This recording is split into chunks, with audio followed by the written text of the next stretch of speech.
Hey, what's up, guys? BJ Dell back with a new Friday Storytime video. If you guys aren't familiar with the Storytime videos, basically I'm going to show you some art that I'm working on the screen. I'm not going to actually walk you through the exact steps and tell you all about them. Instead, I'm going to tell you a fun, interesting story. Today's story just so happens to be about the time before I was doing full-time illustration work, when I was doing retail management, and I was in a murderer's house. Didn't know it at the time because they hadn't actually murdered anybody yet, but a few weeks later they would, and we were in their house, and we could have been, I guess, their first victim. So if you want to learn more about that, keep watching.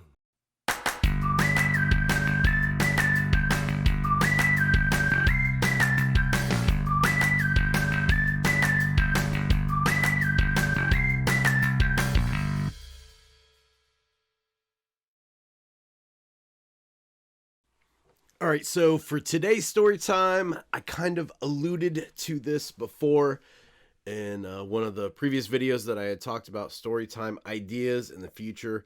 And like I told you guys before, I have not always been a full-time illustrator, graphic designer. Actually spent over 20 years in retail management and had some absolutely crazy things happen over those years, and this is one of them. So just to kind of give you a little background on this story, this is a murder that happened in our town, and I'll preface the story with saying, number one, I'm a huge podcast fan, and one of my favorite podcasts is My Favorite Murder. If you guys have not tuned into that or listened to it, you guys need to check it out. It's on all the podcast networks. You can get it on iTunes and Stitcher and the whole nine, but it's basically two chicks, Georgia Hardstark and Karen Kilgariff, that just talk about murder, and it's super entertaining, and it's a comedy podcast. They don't joke about the murders themselves, but you know, they throw humor in when talking about, you know, one of the most absolute horrible things humans can do to each other. So if you guys don't know the podcast, check it out. It is one of my favorites. I've been listening to podcasts for years and years and years. My wife always hated the time that I spent listening to podcasts until I turned around to this podcast. Now it is like our go-to podcast. It is what we turn on in the car when we're going somewhere. We go to the grocery store. It's on going to and from. When we come home and unload groceries and have to put everything away in the fridge, it's the podcast that's playing pretty much always in our house. So they have this thing called Hometown Murders, where people send in their local hometown murders that they know about, and this is basically one of mine, and I will jump into it. So just to give you a little background, I live in Findlay, Ohio. It's a town of around 40,000 people in Northwest Ohio, and we don't have a lot of crime, but when we have murders, they are absolutely insane. So I've got a few I could tell you about, but I chose this one because you'll kind of understand here in a second. So flashback to the summer of 2001, to a job I had years before I started doing the illustration thing full time. I was working as management in the rent-to-own industry. And if you don't know the rent-to-own industry, it's basically where people who have destroyed their credit by not paying their bills on time in turn rent products for exorbitant prices and then are expected to pay for said products on time. So you can see why that's kind of a problem. And yeah, it was absolutely horrible, and I hated my life so much at the time. So anyways, another employee and I, we went to a sketchy apartment to repossess a compact washer and dryer set that a customer had rented in town and had never made the payments for. And the apartment was on the second floor of a building above a business downstairs. And at the time, it was summer, and the upstairs apartment had the windows open, so we could hear the TV from where we were on the street. We knew someone was home, and after knocking for a few minutes, no one answered, so we proceeded to just pound louder and louder on the door. A lot of times, that was kind of the technique that was used. People thought that if they didn't answer the door, we would go away, but we did not do that. We just kind of had to stay there and you know, try to get them to open the door, because that was kind of our job. So that's kind of the lead up to this. We knew eventually that they were going to get tired of, you know, hearing us beat on the door and open it. So Eventually, in this case, a woman's head poked out of the second floor window and asked us what we wanted. And we told her that we were there to collect either a payment or the merchandise. Because that's the thing, we didn't go out just to repossess the merchandise. If the customer wanted to pay for it, catch up the past due balance, we would always take the money and, get them back to square one and go from there. So, anyways, she yelled out the window that we had the wrong address, the wrong person, and asked us to leave. But the thing is, with rent to own, we'd always make a copy of the renter's driver's license. And usually when we went on repos like this, we would take the customer file. So we had it with us. We checked it and could see that the woman that was upstairs telling us to leave and that we had the wrong place obviously was the woman that was in the file, and her driver's license was the one that we had on hand. So that meant that we weren't leaving. So fast forward another half an hour, and this woman is in absolute hysterics because we won't leave. She's crying through the window and still saying that we have the wrong person, it isn't her, etc. And she even went as far as calling into the store and saying that not only do we have the wrong person and the wrong apartment, but that we were throwing rocks through the open window and ended up breaking a $300 lamp that she had in her apartment. Just to give you an idea, not the best apartment, did not have a $300 lamp. So my response was, at least we didn't hit the Van Gogh, because that would have been a travesty if we had broke something really expensive. So, but as luck would have it, the landlord lived around the corner and came by to see what all the commotion was about after we'd been there for so long. And after we explained the situation, he confirmed that, yeah, she was in fact the one that we were looking for. And he even offered to let us into the apartment if we called the cops, and they agreed to, accompany us into the unit. So he said that the tenants were behind on the rent with him, and he was at the point of having, no F's to give, and was ready just to let us in. So the cop arrived, and the landlord used his keys to open the door, and all four of us proceeded upstairs. So it was me, the other guy from the store, and then the cop, and then the landlord. And the woman fessed up once she saw the cop, in addition to the fact that, the washer and dryer were sitting plainly in view, and there was no denying that she had our merchandise.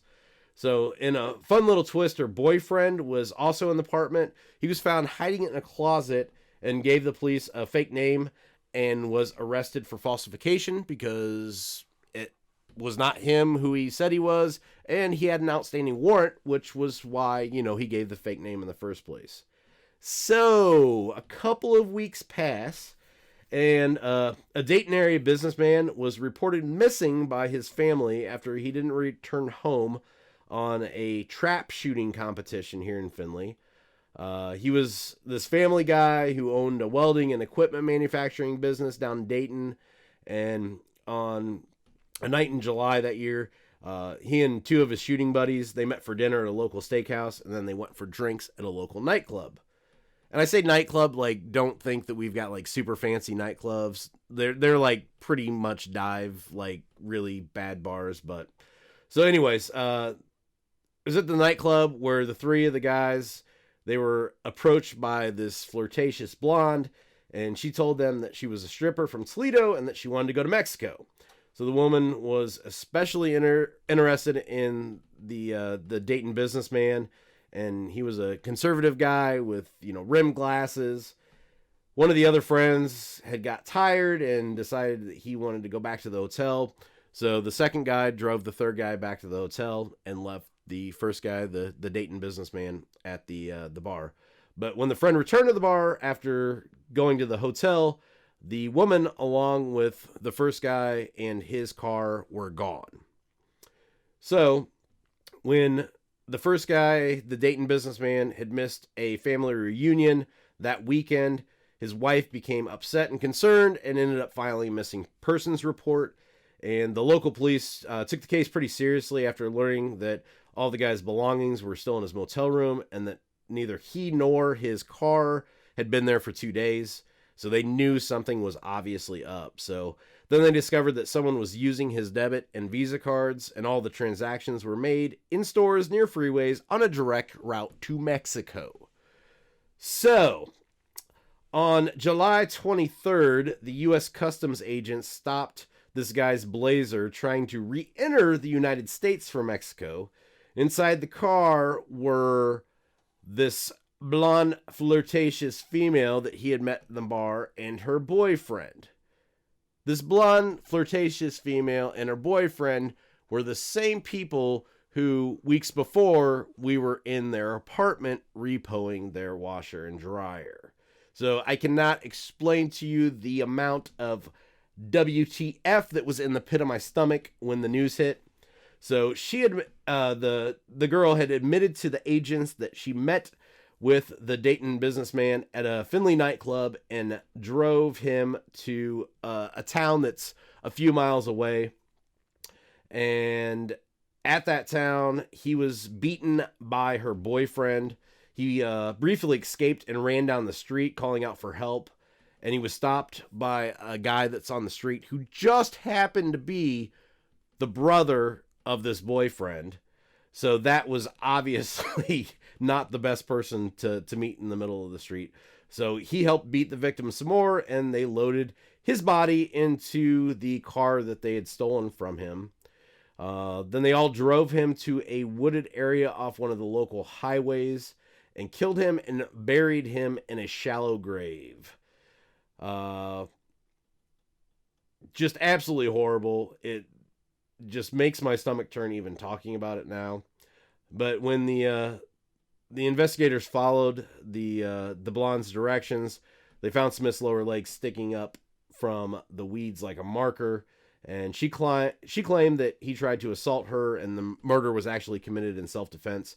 And the thing that bothered me the most from this, in all the news interviews that followed, I saw the same hysterics and the crocodile tears and the crying that I'd witnessed firsthand only weeks prior when she was out the window saying that, you know, that it wasn't her and we had the wrong apartment and everything else. It was the same, like, just acting that she had done before when she was saying that, you know, she was the victim of this whole thing. And I knew it was obviously, you know, a sham. And she later recanted the assault allegations when a bartender had testified that she had seen the girl slip something into his drink, and then the autopsy revealed a toxic level of Benadryl in his system. So she absolutely messed him up on Benadryl, and that's why they got this, you know, respectable married businessman to even leave the bar with them. So anyways, the girl was sentenced to 53 years in prison, and her boyfriend got 61 years, and his half-brother that was the one that stopped him, the guy in the road, got 23 years. And the most interesting thing about this, and I think it's the funniest, and like I said, there's nothing funny about murder, but it's honestly the funny part of the story. Their mom, the boyfriend and his stepbrother's mom, actually received a year in prison for her role. And what role did she play? Well, after the murder, she cleaned the shovel that was used to murder and bury the guy, and then she returned it to Walmart for a refund. So she went to Walmart, bought the shovel, saved the receipt. They used it to kill a guy. They used it to bury him. And then her next logical train of thought was, oh, I should probably just take this back and get my money back for it. So really, like, it tells you how good Walmart's return exchange policy is, I guess. But this is stuff you really cannot make up and only happens in Ohio or, you know, maybe in Florida. So I just really, thinking back to that, I can't help but think about the bullet that we dodged that day. You know, like I said, these people killed some guy only weeks after that we were in their apartment.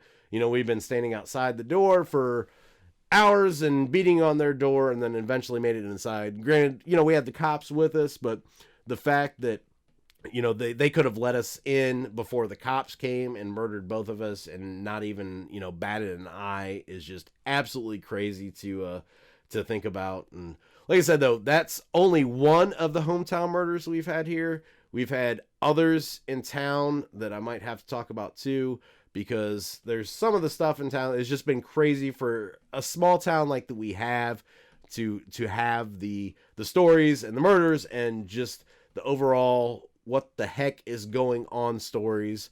I think they would make some good story times in the future. So that's it for today's story. Thanks for listening. I appreciate it.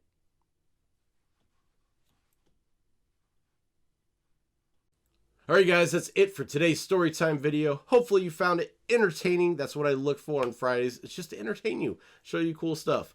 So if you did, make sure you hit that thumbs up button. If you haven't yet, subscribe to the channel. I love it to see those new subscriptions coming in, and I really appreciate it. If you haven't yet too, I've been talking about it for the last few weeks. Started that new Facebook group. Keep creating a Learn, Draw, Share art community. If you haven't yet joined, putting the link in the description, hop on over and join. People are posting new stuff all the time, showing off their work, and we want to see what you guys are doing. So join, please. We would love to see you. As for me, I can be found online, bjdell.com, as well as on Instagram and Twitter at bjdell. So until next time, keep creating.